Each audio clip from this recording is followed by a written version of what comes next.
the government's announced a couple of packages, one for New South Wales, one for Victoria, helping organisations like Lifeline, like Beyond Blue, like Sonda in New South Wales to provide support. So really encourage people to take those steps. There's the level of investment into support is higher than it's ever been, and it's okay not to be okay. I mean, there are a lot of people who are finding it difficult in lockdown, and really encourage people to seek that support. Is there adequate support to meet the increase in demand as qualified by the Australian Institute and Health and Welfare data? Look, it's always the case that more investment is put in place into mental health. I mean, we put in $2.3 billion in the budget, the biggest investment ever. I think if you look back historically over 10 or 20 years in Australia across the system, you can make a strong argument that more investment was required, and that's certainly what we're doing.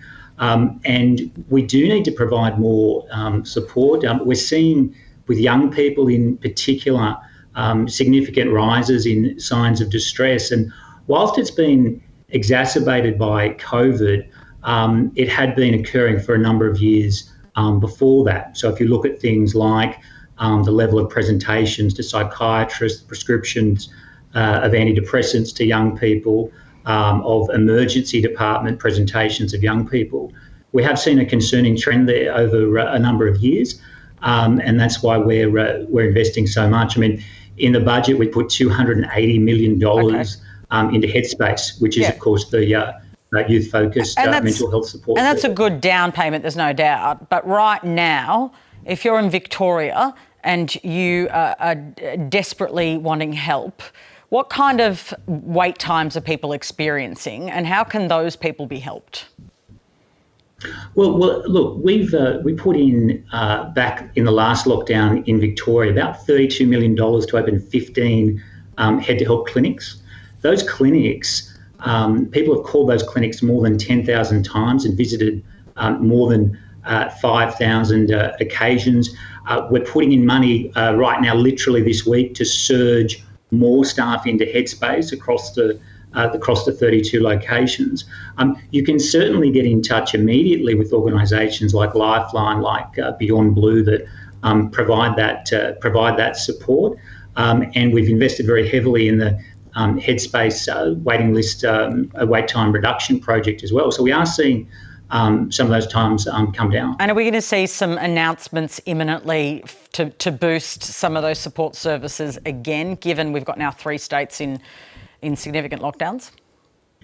Well, look, obviously South Australia going into to lockdown is something that we need to look at, and look at providing support to South Australia as we have to New South Wales and Victoria. And one of the positives, Patricia, is that we've worked very well in recent times with the state government. So both New South Wales and Victoria are also backing Headspace and recognising the significance of that organisation, because whilst we've seen concerning signs in mental health across the board, they are particularly significant for young people, and that's a big part of why we've invested so much into Headspace. All right, so there's going to be an imminent announcement about South Australia getting its own specific mental health support? Well, look, I wouldn't sort of say that, other than to say we obviously are very open to talking to South Australia, as we have with New South Wales and Victoria. They've obviously just announced their lockdown just a few hours ago. And we do see when lockdowns are announced, when states go into lockdown, we do see a rise in those signs of distress, unfortunately.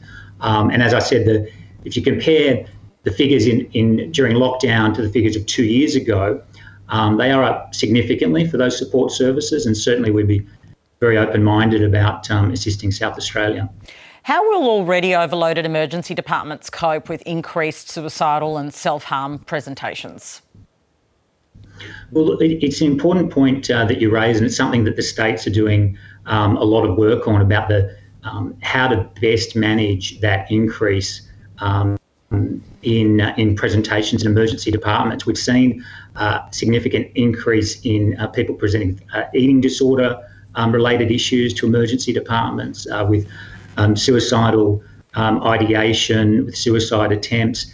And the states all have projects ongoing about how to better serve people who come into EDs in that situation. Because obviously, if someone's coming into an emergency department with a mental health issue, they need to be treated in a way which is very cognizant of their particular condition. It's not the same as coming to an emergency department with with another kind of condition. So the states are all doing work on that, and we, of course, through our national health agreement with the states, provide significant funding to them through their hospital systems.